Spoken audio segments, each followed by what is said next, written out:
अखण्डमण्डलाकारं व्याप्तं येन चराचरं तत्पदं वन्तितं येन तस्मै श्रीगुरुवे नमः।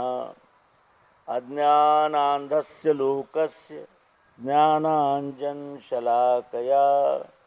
चक्षुरुन्मिलितं येन तस्मै श्रीगुरुवे नमः। अध्यात्म विश्व विज्ञान यूट्यूब चैनल के गुरुकुल में हम उपस्थित हैं और एक महत्वपूर्ण विचार की ओर ध्यानाकर्षण करने के लिए इस अंक का प्रयोजन है।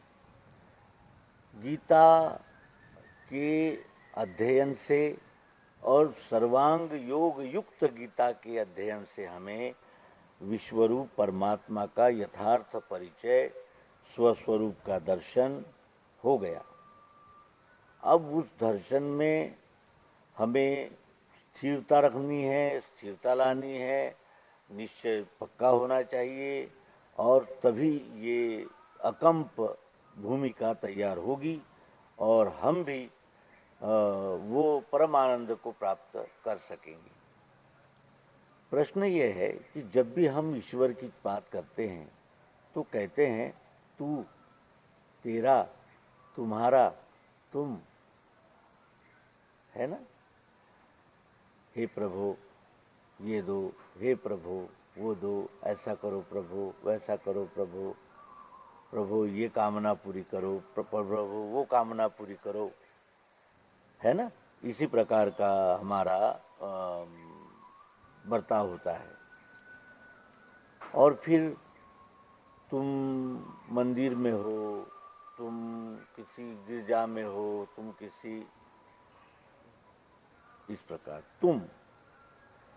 ये तुम और सर्वांग योग ने में जो कहा गया है कि मैं ही संपूर्ण विश्व हूँ, अकंप धारणा बैठे गया द्वैत समाधि सो, वो अद्वैत होने की दिशा का जो कदम है वो कहता है कि मैं ही संपूर्ण विश्व हूँ।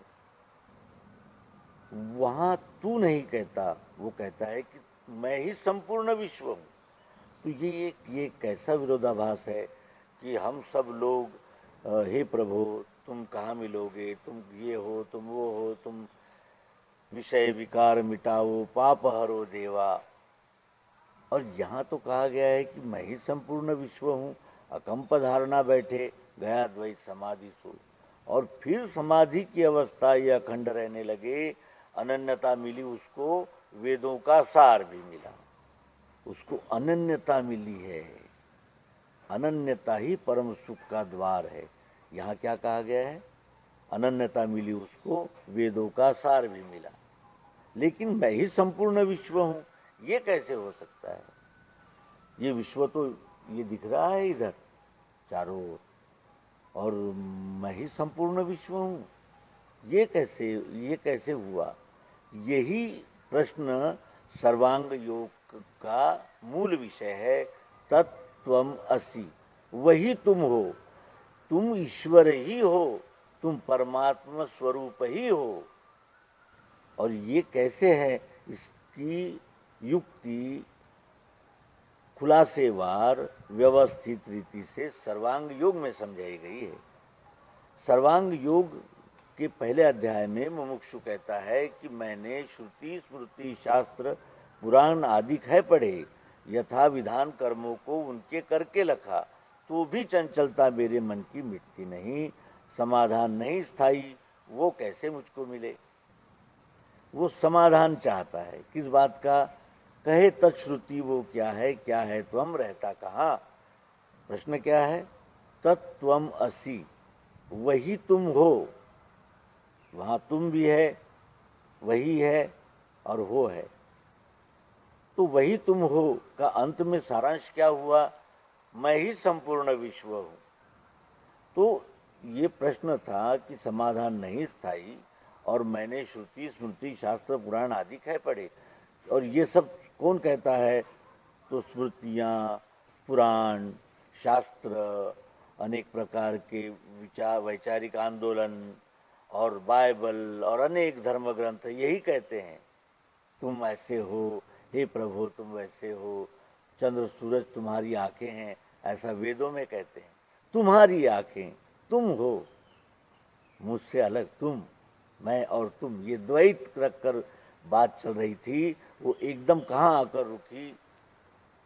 मैं ही संपूर्ण विश्व हूँ, अकंप धारणा बैठे, गया द्वैत समाधि सो। वो समाधि सम्यक समाधि के लिए ही मुमुक्षु का प्रश्न था, क्योंकि सम्यक समाधि के बगैर उसे स्थायी शांति आनंद की प्राप्ति नहीं हो सकती, ये निश्चित है।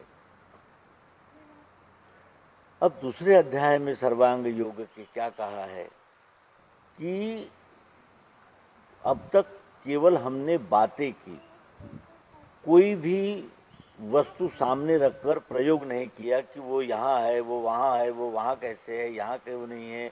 इस प्रकार जो भी कुछ किया वो केवल बातों में किया। इसीलिए सद्गुरु ने कहा कि तुम पहले कोई अधिष्ठान रख लो, कोई अधिष्ठान रख लो अपने आगे, और फिर उस पर प्रयोग करके प्रायोगिक पद्धति से जानो। उन्होंने कहा कि बताशा अपने आगे रखना, भूलना नहीं। क्यों? क्योंकि बताशा एक पदार्थ है, ये वस्तु के रूप में पदार्थ को जानेंगे, और पदार्थ और वस्तु का कैसा एकत्रीकरण है, वस्तु से ही पदार्थ बना है, पदार्थ ही वस्तु की उपस्थिति घोषित कर रहा है। इस प्रकार का ये द्वंद्व विरोधाभास कैसे समाप्त होगा? तो उसके लिए प्रायोगिक पद्धति के लिए उन्होंने कोई वस्तु अपने सामने रखने को कहा। उन्होंने कहा कि आप बताशा अपने आगे रखो, हमने ये कागज का टुकड़ा यहाँ रख लिया है। फिर सद्गुरु कहते हैं कि तुम अब इसे ध्यान से देखो, स्वरूप वस्तु का देखो, देखा सो अक्षर जानना। वस्तु का स्वरूप क्या है? ये सफ़ेद है, ये वस्तु का स्वरूप है, और इसमें कुछ लिखा हुआ भी है, ये भी वस्तु का स्वरूप है, लेकिन ये बाह्य स्वरूप है। स्वरूप वस्तु का देखो, देखा सो अक्षर जानना। ये कागज़ आज नहीं कल कभी न कभी जर्जर होगा, वो मिट्टी ही बन जाएगा, और फिर मिट्टी नहीं बनेगा वो, तो वो फिर रिसाइकल होकर नया कागज़ बनकर फिर आ जाएगा। ये जो कागज़ है, ये इसका स्वरूप कैसा है? परिवर्तनशील है। ये सतत जब बना था कितना सुंदर कागज़ होगा ये, और आज इसकी परिस्थिति क्या हो गई है, और आगे चलकर इसका क्या होगा। लेकिन ये चक्र समाप्त नहीं होता, रॉ मटेरियल में से और नए नए आकार प्रकार धारण होते ही रहते हैं। एक स्टील से बाल्टी भी बनती है, कलश भी बनता है, गगरी भी बनती है ना। तो स्वरूप वस्तु का देखो, देखा सो अक्षर जानना। भरी है मध्य में इसके अक्षर ब्रह्म मिठास हो। इस कागज के में अक्षर ब्रह्म मिठास भरी हुई है, क्योंकि ये साहित्य ये जो लिखा हुआ है, ये पढ़ने के लिए ही हमने इसे छापा खाने से छपवाया था, है ना। ये चाहत प्रियत्व कहाँ नहीं है? कहाँ नहीं है? वो चाहत, जरूरत, प्रियत्व, अस्तित्व ही आत्मा है, जो इस वस्तु में उपलब्ध है। भरी है मध्य में इसके अक्षर ब्रह्म मिठास हो। इस कागज के हजारों टुकड़े कर देंगे, लेकिन रिसाइकल ये होगा और दोबारा बन सकता है। ये समाप्त नहीं होता, अपने यानी रूप बदलता है, सतत रूपांतरण, सतत परिवर्तन, ये वस्तु का क्या है? स्वभाव है। अब ये दोनों भी अलग नहीं होते। स्वरूप वस्तु का देखो, देखा सो अक्षर जानना। अक्षर अर्थात परिवर्तनशील। भरी है मध्य में इसके अक्षर ब्रह्म मिठास हो। इसमें अक्षर ब्रह्म मिठास भरी हुई है, और जहाँ है भावना दोनों, लय का स्थान वस्तु सो। जहाँ ये दोनों भावना है, वो लय का स्थान क्या है? नाम। कागज कहते ही इसमें जो लिखा हुआ है वो भी, और इसका स्वरूप भी, दोनों आ जाते हैं। अब ये यहाँ सर्वांग योग समाप्त हो गया। अक्षर रूपांतरण होने वाला भाव, अक्षर जो स्थायी भाव है इसका, और ये दोनों भाव अलग अलग नहीं हो सकते। नाम में दोनों का लय हो गया, तीसरा भाव नाम, ये वस्तु की जानकारी यहाँ समाप्त हो गई। लेकिन वहाँ क्या कहा है, मैं ही संपूर्ण विश्व हूँ। और मैं ही संपूर्ण विश्व कैसे हूँ? तो फिर सदगुरु खोल के बताते हैं कि ये कागज हमको आंखों से दिखता है, आंखों से इस कागज का रूप दिखता है। आंखें इसमें क्या लिखा है ये नहीं जान सकती। हम जब संलग्न होंगे तभी इसमें से कुछ पढ़ा जा सकता है। लेकिन आंखें केवल ये कह सकती है कि यहाँ सफ़ेद है, यहाँ कुछ इस रंग का है, यहाँ कुछ इस रंग का है, यहाँ इस रंग का है। ये गवाह आंखें देगी। आंखें रूप देखती है, प्रकाश के सहारे से रूप देखती है। प्रकाश न हो तो रूप दिखता ही नहीं। ये प्रकाश क्या है? अग्नि का रूप है। अग्नि से हमें आंखें मिली है। अब मैं ये कहूँ कि मुझे दिख रहा है तो क्या ये सत्य है? क्योंकि अग्नि तत्व ही यहाँ आंखें बनकर स्वयं देख रहा है और हम कह रहे हैं कि मैं देख रहा हूँ। तो इसी तरह त्वचा से स्पर्श जो वायु का गुण है, कान से शब्द जो आकाश का गुण है, जल से रस और नाक से गंध, संपूर्ण विश्व में ओतप्रोत है, एक कण भी इससे खाली नहीं है। और ये सतत रूपांतरण होते हैं। आज ऐसा रूप है, कल ऐसा रूप नहीं रहेगा, बदल जाएगा। ये सतत हो रही हुई ये रूपांतर की क्रिया है। ये क्या है, कैसे होती है ये क्रिया? उत्पत्ति होती है, स्थिति होती है और फिर लय होता है। उत्पत्ति क्या है? ये रजोगुण है। स्थिति क्या है? ये सतोगुण है। और लय क्या है? ये तमोगुण है। ये तीनों गुण हम में अन्न के सेवन से उत्पन्न होते हैं, जो कफ वात पित्त नामक नाड़ी बनकर यहाँ धड़कते हैं और वही हमारे शरीर में मन बुद्धि और अहंकार बनकर कार्य करने लगते हैं। सतोगुण रजोगुण तमोगुण से ही ये मन बुद्धि और अहंकार बने हैं। ये एक, इसे ही अष्टधा प्रकृति कहा है। ये सतत रूपांतरण होने वाले 8 भाव को अक्षर कहते हैं। अक्षर क्या है? चाहत जरूरत प्रियत्व, यहाँ से लेकर के गोबर तक और गोबर से लेकर के वनस्पतियों तक और वनस्पतियों से लेकर तो पेड़ पौधों तक, पत्थर और ईंटों तक, सर्व ओर वो प्रियत्व, अस्तित्व, भातित्व, प्रियत्व ओतप्रोत व्याप्त है। वो अक्षर भाव, ये दोनों अलग नहीं कर सकते। इस कागज से इसका प्रियत्व अलग नहीं कर सकते। अगर इस कागज से इसका प्रियत्व अलग कर सकते होते तो ये कागज ही अस्तित्व में नहीं रहता। वस्तु से उसका स्वभाव अलग नहीं हो सकता। और ये अब जब 2 भाव है और ये अलग नहीं हो सकते तो इसका तीसरा भाव तैयार होता है नाम।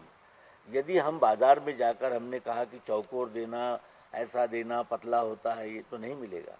कागज दो कहते ही हमें ये कागज मिल जाएगा और इस कागज पे फिर हम अपना मनचाहा जो चाहे लिख सकते हैं। ये दोनों भाव अलग नहीं होते। अब ये अग्नि रूप, शब्द आकाश, गंध पृथ्वी, जल, जहां भी जुबान लगाऊंगा मुझे रस का अनुभव मिलेगा। अथाह यही इस शरीर में ये पंच ज्ञानेंद्रियां बन गए हैं। ये हमारी नहीं है, ये पृथ्वी जल अग्नि वायु आकाश से बनी हुई ये पंच ज्ञानेंद्रियां हैं। और वो जो त्रिगुणात्मक हमने देखा, सतोगुण रजोगुण तमोगुण, ये 3 गुण हैं, 3 प्रकार के स्वभाव है। और इन्हीं 3 प्रकार के स्वभाव से आगे 4 वर्ण बने हैं।